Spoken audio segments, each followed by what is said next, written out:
ओम नमो भगवते वासुदेवाय नमः. भगवान विष्णू व गरुड यांच्यामधील संवादावरती आधारित गरुड पुराण हा ग्रंथ आहे. मग या ग्रंथाचं महत्त्व काय ते आपण जाणून घेऊयात.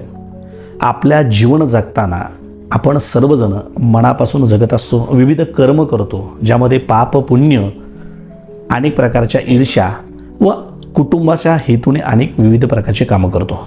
मग हे करत असताना ते निस्वार्थी आहे का, त्यातून समाजाचं हित आहे का, अशा विविध गोष्टींचा लेखाजोखा ठरवून माणूस मृत्यू झाल्यानंतर इहलोकाची प्राप्ती करण्यासाठी जेव्हा तो आत्मामुक्त होतो तेव्हा या प्रत्येक गोष्टीचा लेखाजोखा याचं वाचन होत असतं. मग गरुड पुराणामध्ये 18 पुराणातील सर्वात महत्त्वाचा ग्रंथ म्हणून देखील त्याचा उल्लेख केला जातो. मग हा कधी वाचन करावा? आपण आपलं ज्ञान वाढण्यासाठी गरुड पुराण निश्चित वाचावं, कारण त्याच्यामध्ये जीवन जगण्याची शैली, जीवन जगत असताना कर्म कसं करावं, ह्या पाप पुण्याच्या गोष्टी देखील त्यामध्ये वर्णन केलेल्या आहेत. मग त्या व्यतिरिक्त आपल्या घरामध्ये एखादी व्यक्ती मृत पावल्यानंतर 10 दिवसामध्ये जे सूतकांतिक गोष्ट असते, अशामध्ये धार्मिक ग्रंथ कोणता? तो गरुड पुराण आहे.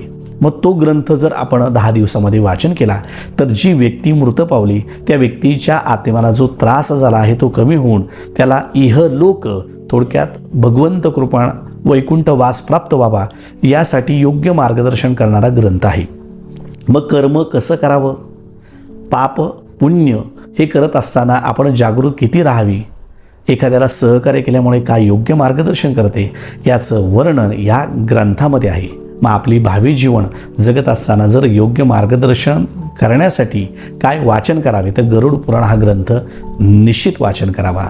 10 दिवस झाल्यानंतर हा ग्रंथ आपण शंकराच्या मंदिरामध्ये किंवा वाहत्या पाण्यामध्ये विसर्जन करावा आणि आपलं ज्ञान वाढावं म्हणून हा ग्रंथ वाचन करण्यास हरकत नाही.